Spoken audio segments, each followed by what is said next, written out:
तो जो सूक्ष्म वेद है उसके अंदर कंप्लीट कोरस है, तो वो कंप्लीट कोरस दास, और वो सूक्ष्म वेद यानी तत्व ज्ञान गीता अध्याय नंबर 4 के श्लोक नंबर 32 में, गीता अध्याय नंबर 4 के श्लोक नंबर 34 में गीता ज्ञानदाता ब्रह्म खुद कह रहा है कि जो आध्यात्मिक जो धार्मिक यज्ञ हैं, यज्ञ माने धार्मिक अनुष्ठान, इनकी जानकारी ब्रह्मणे मुखे, ब्रह्मणे मुखे का अर्थ है भगवान स्वयं अपने मुख कमल से जो वाणी बोलता है उसमें विस्तार के साथ कहे गए।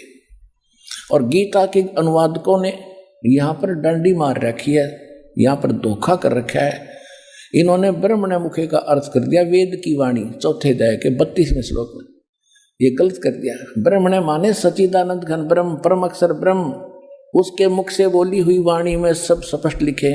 17वें अध्याय के 23वें श्लोक में 3 मंत्र है। ओम तत्सत इति निर्देश है ब्रह्मणे त्रिविध समर्थ है। वहां इन्होंने ठीक अनुवाद कर दिया, वहां लिखा है कि ओम तत्सत, यह वो सच्चिदानंद घन ब्रह्म का, ब्रह्मणे माने सच्चिदानंद घन ब्रह्म किया है, सही किया है।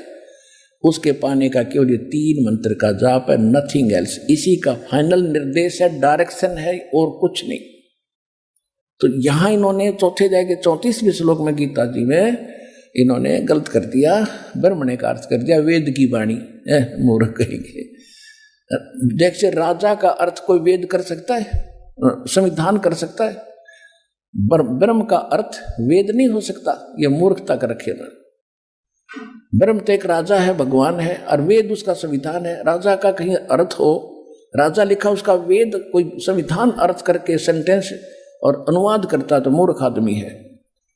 तो यहां लिखा है कि वो सच्चिदानंद घन ब्रह्म मुख कमल से जो वाणी बोलता है वो कंप्लीट है, उसके अंदर वो तत्व ज्ञान है। उस ज्ञान को खुद कहता मैं नहीं जानता।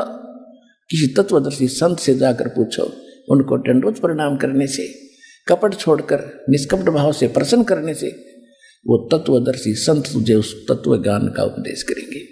तो इस विश्व के अंदर पुण्यात्माओं